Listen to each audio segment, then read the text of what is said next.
नमस्कार दोस्तों, मैं श्रीधर। आप देख रहे हैं नेताजी डॉट लाइव। जैसा कि आप जानते हैं कि नेताजी डॉट लाइव के माध्यम से हमारी कोशिश होती है कि हम आपके पसंदीदा नेताओं के दिए गए वक्तव्य भाषण आप तक पहुंचाए, वो भी असंपादित। भारतीय जनता पार्टी ने अपनी दूसरी लिस्ट में वैशाली नगर विधानसभा से रिकेश जैन को उम्मीदवार बनाकर उन पर भरोसा जताया है। रिकेश जैन लगातार 5 बार विभिन्न वार्डों से चुनाव जीतकर नगर निगम भिलाई में बतौर पार्षद हैं।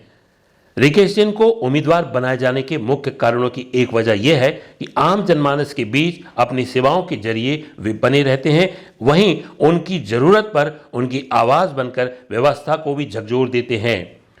लोग न सिर्फ चुनाव में ही उनके कायल हैं, बल्कि बिना चुनाव के भी वे हमेशा ही उनके प्रशंसक बने रहते हैं। उनका सहज व्यक्तित्व और पार्टी अनुशासन को बनाए रखने का सामंजस्य ही एक और कारण है उनकी उम्मीदवारी पे। आने वाला समय बताएगा कि रिकेश जैन की सेवाएं और पार्टी अनुशासन किस तरह से उनको आगामी चुनाव में सफलता दिलाएगी। आइए देखते हैं नेताजी डॉट लाइव की इस कड़ी में क्या कह रहे हैं हमारी डिप्टी एडिटर नीलम सिंह से। नमस्कार दोस्तों, मैं हूं नीलम सिंह। आप देख रहे हैं नेताजी डॉट लाइव। आज हमारे साथ है वैशाली नगर से भारतीय जनता पार्टी के उम्मीदवार रिकेश जैन। आपकी पार्टी ने आपके ऊपर विश्वास जताया है और इस बार आपको वैशाली नगर से उम्मीदवार बनाया है, तो आप कैसा महसूस कर रहे हैं? और अगर आप जनता के बीच जाते हैं तो किस मुद्दों को लेकर आप वोट मांगेंगे? सर्वप्रथम तो नेताजी.com के दर्शकों को मेरा नमस्कार।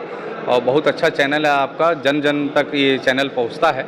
निश्चित रूप से एक छोटे से सामान्य कार्यकर्ता जो एक पार्षद की भूमिका में थे, उस पर पार्टी ने विश्वास किया। प्रदेश नेतृत्व के साथ साथ केंद्रीय नेतृत्व ने भी मुझ पर विश्वास जताया है और सीधा नरेंद्र मोदी जी की दृष्टि मुझ जैसे एक छोटे कार्यकर्ता पे पड़ी है।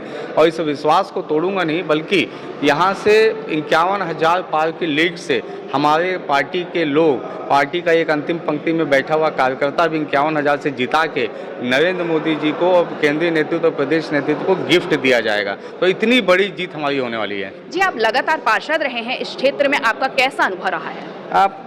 अनुभव यह है कि आज भी जो जनमानस है वैशाली नगर विधानसभा के, उनकी बहुत छोटी छोटी रिक्वायरमेंट है, उनकी बहुत बड़ी रिक्वायरमेंट नहीं है। जैसे मूलभूत सुविधा आज भी कई वार्डों में नहीं है, तालाबों का सौंदर्यीकरण नहीं है, हमारी बच्चियों को महाविद्यालय के अध्ययनरत के लिए पट्टी के उस पार जाना पड़ता है, तो उस वैशाली नगर को सजाने और संवारने की आवश्यकता है। तो कुछ ऐसी प्रायोरिटी है और कुछ कई लोगों के व्यक्तिगत काम होते हैं, कई लोगों के पारिवारिक काम होते हैं, कई लोगों के सामाजिक काम होते हैं। तो ये लोग चाहते हैं कि भाई हमारा विधायक हमारी बात सुन ले, थोड़ा सा हमारे विषय को हम रखना चाहते हैं तो इनकी जानकारी में आ जाए, कुछ समाधान हो जाए। इतनी सी बातें हैं और कुछ नहीं। जी, भिलाई में लगातार बेरोजगारी जो है बढ़ रही है और जो केंद्र का उपक्रम है भिलाई स्टील प्लांट, वहाँ भी कोई रिक्रूटमेंट नहीं है और जो प्राइवेट में भी है कोई वैकेंसीज नहीं निकल रही है। और जिस तरह से पीएससी घोटाला हुआ है, व्यापम घोटाला हुआ है, इससे जो है युवा जो है काफ़ी नाराज है और उनका सरकारी नौकरी के प्रति जो है जो विश्वास था वो कम होते जा रहा है। तो अगर इस बार आप चुनाव जीतते हैं तो यहाँ के युवाओं के लिए क्या करेंगे? क्या आपने कोई योजना बनाई है? निश्चित रूप से मैंने अपनी योजना प्रदेश सरकार को और केंद्र सरकार को मैंने बता दिया है।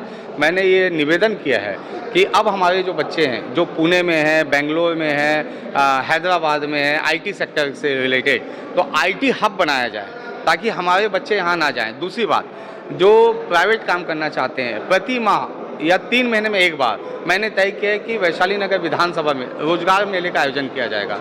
चौथा, जो कॉम्पिटिटिव एग्जाम होते हैं उसके लिए कई लोग कोचिंग नहीं ले पाते हैं, तो उसको निःशुल्क कोचिंग करने का प्रयास होगा। सड़क नाली तो बनते रहेगा, लेकिन बच्चों का भविष्य को उजागर करना मेरा सबसे पहला मकसद है। जी, राजनीति के क्षेत्र में राष्ट्रीय स्तर पर और राज्य स्तर पर आपने किनको अपना गुरु माना है? निश्चित रूप से जो गुरु जो होते हैं वो सभी लोगों को मैं मानता हूँ।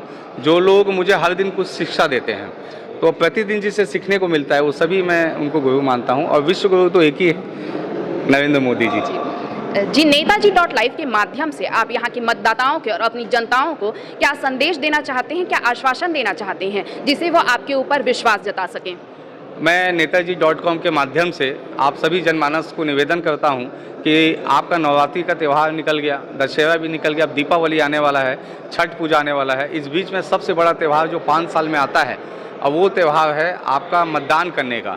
तो आप सभी लोग 17 नवंबर को मतदान करने अवश्य निकले।